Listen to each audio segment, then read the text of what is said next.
ঘুমাই গেছে একটা। আসসালামু আলাইকুম সবাইকে। আশা করি আপনারা সবাই ভালো আছেন, সুস্থ আছেন। আমি আলহামদুলিল্লাহ ভালো আছি, সুস্থ আছি। আর শুক্রবার মানে একটু আলাদা ফিলিংস। আজকের ব্লগটা আমার খালাতো ভাই আর তার ফ্যামিলি, ওরা আমাদের বাসায় বেড়াতে আসছে।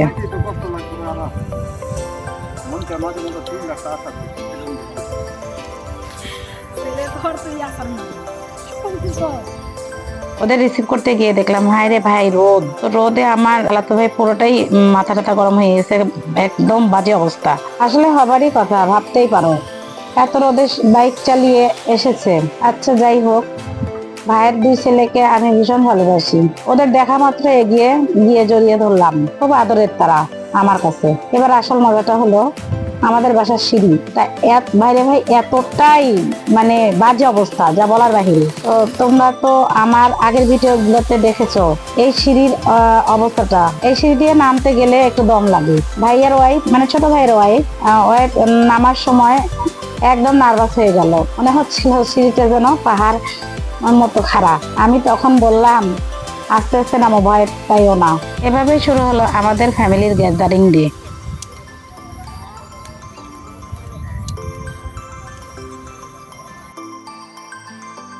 ছোট ভাই তখন বাইকটা স্ট্যান্ড করে আসছিল, সবাই রুমে ঢুকে গেলাম। আসলে ওরা এখন ব্লগে একদম অভ্যস্ত না,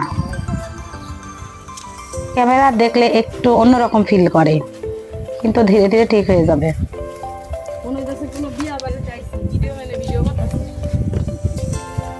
যাই হোক, অবশেষে সবাই বাসায় ঢুকলাম। আর আমার ছোট ভাতিজাটা উফ এতটা কিউট, যতবার ওকে দেখি ততবারই ভালো একটু আদর করতে মন চায়। তো ক্যামেরার সামনে এলেই দুই আঙ্গুল তুলে পোজ দেয়, আর দেখতে সত্যি দারুণ লাগে।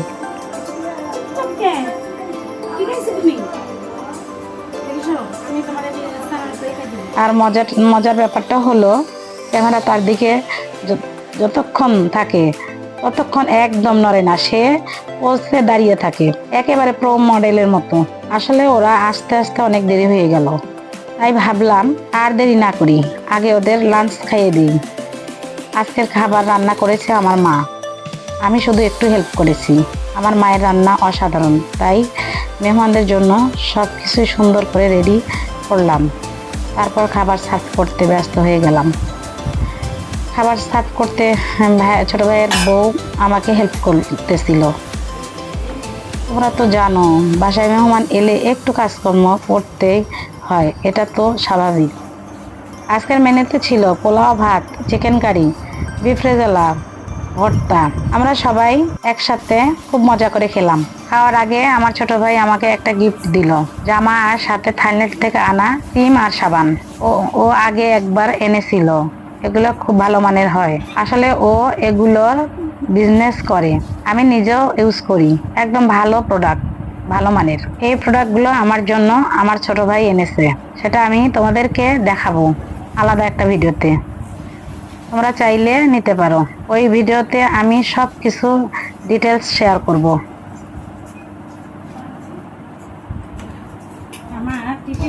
খাবার খেতে খেতে আমরা গল্পে মেতে গেলাম, নানা ধরনের আলাপ আলোচনা গুলো সেখানে চলছিল, সেগুলো আরেকদিন আপনাদের সাথে শেয়ার করব।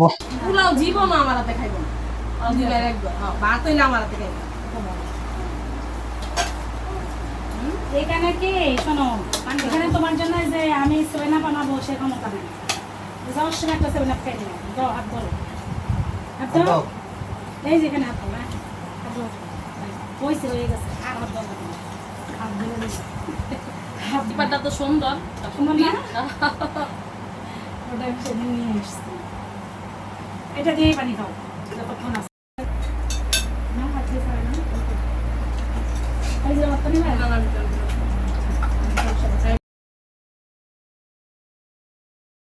আমার ছোট ভাতিজাটা এখনো নিজের হাতে খেতে পারে না, কিন্তু বারবার বায়না ধরতেছিল ও নিজে হাতে খাবে, কিন্তু পারতেছিল না নিজে হাতে খেতে।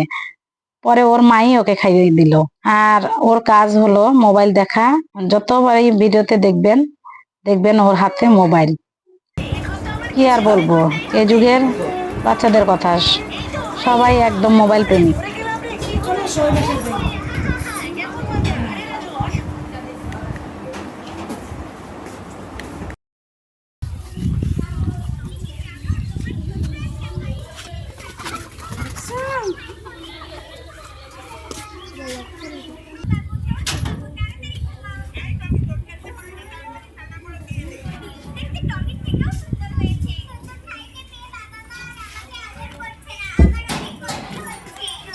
ওরা খাওয়ার পর ভালোভাবে একটু রেস্ট নিল। তারপর আমি দুই ভাতিজাকে নিয়ে আমার রুমে আসলাম। সেখানে নিয়ে আসার পরে ওরা খেলাধুলা করতেছিল। ওরা বেশ আনন্দ সময় কাটাচ্ছিল আমার রুমে।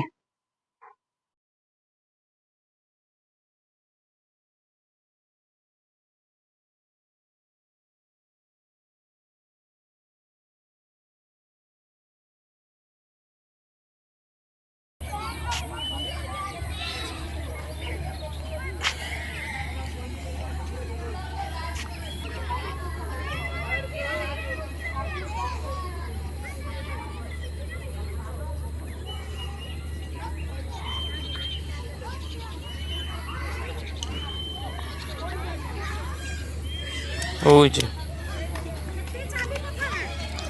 চাবি আমার কাছে না, ওইটার উপরে টেবিলের উপর।